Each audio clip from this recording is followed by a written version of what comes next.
Hello, case 28 du calendrier de l'après. Est-ce que vous savez, au travers des pistes, sélectionner une partie complète d'un projet afin ou de la supprimer ou de la dupliquer? Si la réponse est non, cette case est faite pour vous.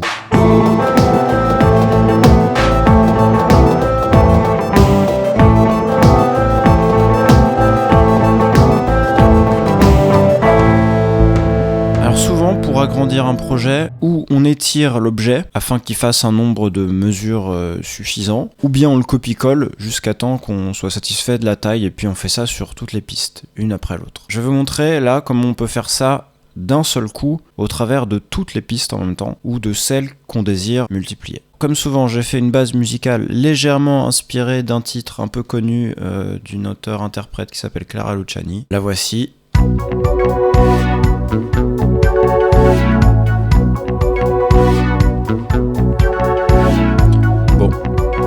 La mélodie, rien à voir, mais la basse batterie, vous aurez peut-être reconnu. C'est très largement inspiré de la grenade. Je vais commencer par le scénario le plus simple. Je vais vous montrer comment on fait pour sélectionner une partie temporelle qui soit décorrélée de l'objet. Parce qu'on peut tout à fait sélectionner de cette manière. Dans un objet, on peut en vouloir qu'une seule partie. Et alors, sans le découper, cet objet, pour en faire un objet tiers, on peut tout à fait s'emparer de l'une de ces parties pour en faire ce qu'on veut. Prenons par exemple la basse. Je vais prendre de là. Ouais, juste ça. Donc, ce qu'on va faire, c'est qu'on va poser des crochets. Je me mets au début de l'objet. Parenthèse droite. Je me déplace sur la grille selon les découpages temporels pour bien couper droit. Circonflexe pour mettre le point de fermeture. Donc maintenant... j'ai ça entre crochets. J'ai plus qu'à faire CTRL majuscule C. Alors là, il dit one item copied, mais il devrait dire one piece of item copied parce que ce que j'ai dans le presse-papier, c'est uniquement la partie de l'item qui est contenue dans la sélection temporelle. Au lieu de CTRL C, j'ai fait CTRL majuscule C qui correspond à l'action. Donc en fait, ça sélectionne la piste, l'objet ou l'enveloppe, mais seulement la partie contenue dans la sélection temporelle. Pour bien vous le montrer, je vais à la fin de l'objet là, et puis je vais coller ce que j'ai dans le presse-papier, vous allez voir. Il fait quoi cet objet? Et ouais. Finalement, c'est le même principe de sélection temporelle, mais je vais vous montrer à travers toutes les pistes comment on peut faire. On va reposer les crochets à la même place là, donc de là à là. Donc ça nous fait ça dans la sélection temporelle. Je sais, ça boucle quelque chose qui n'est pas une mesure complète, du coup ça fait bizarre. Mais peu importe. Je vais utiliser l'action suivante. Select all item in curt time selection. Vous avez rien à faire de plus. Elle est mappée à CTRL majuscule A. 6 items selected. Parce que j'ai 6 pistes avec un item sur chaque piste. Et maintenant vous faites CTRL majuscule C.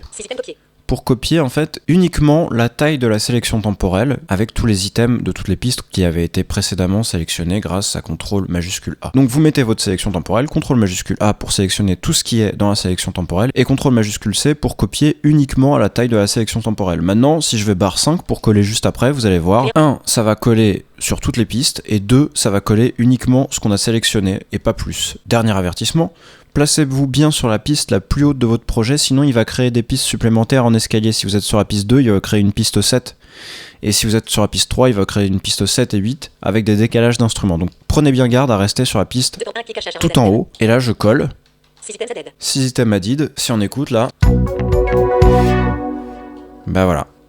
Maintenant, on va faire...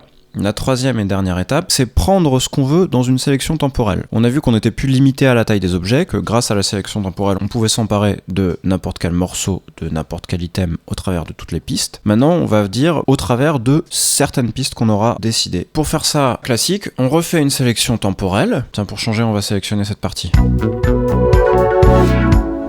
Cette sélection start. Cette sélection end. Donc là, on a ça.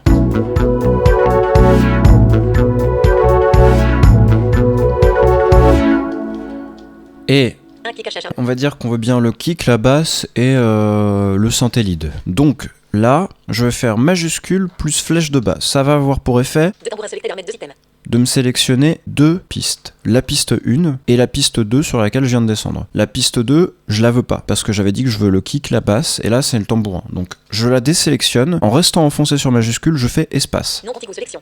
Encore une fois. Unselected, 2 tambourins, unselected, 2 items. Tambourine, elle est pas sélectionnée, donc c'est bon. 3 basses, unselected, 2 items. Basse, elle est pas sélectionnée. Selected. Je la mets dans la sélection avec espace, en restant toujours enfoncé sur majuscule. 4 sat, unselected, 2 items. 5 synth, 2 unselected, 2 items. Synth 1, synth 2, non. 6 synth lead, unselected, 2 items. Selected. Synth lead, oui, parfait. Et maintenant, je vais appliquer l'action suivante. Item, select all item on selected tracks in pure time selection. Select all item on selected track in current time selection. En gros, c'est uniquement les pistes qui vont être sélectionnées dans la sélection temporelle seront prises pour être répliquées. J'applique donc cette action, Alt majuscule A pour l'appliquer, puis je fais CTRL majuscule C pour sélectionner uniquement la taille de la sélection temporelle. 3 items copiés. Là, pareil, je remonte bien en haut avant de coller. 5 synth, 4 sat, 3 basses, mettre 2 tambourins, mettre 1 kick, cache, mettre 2 items. Bas 5. Et puis j'avance. Puis je vais coller là arbitrairement barre 6. Vous voyez, on n'a que la deuxième partie.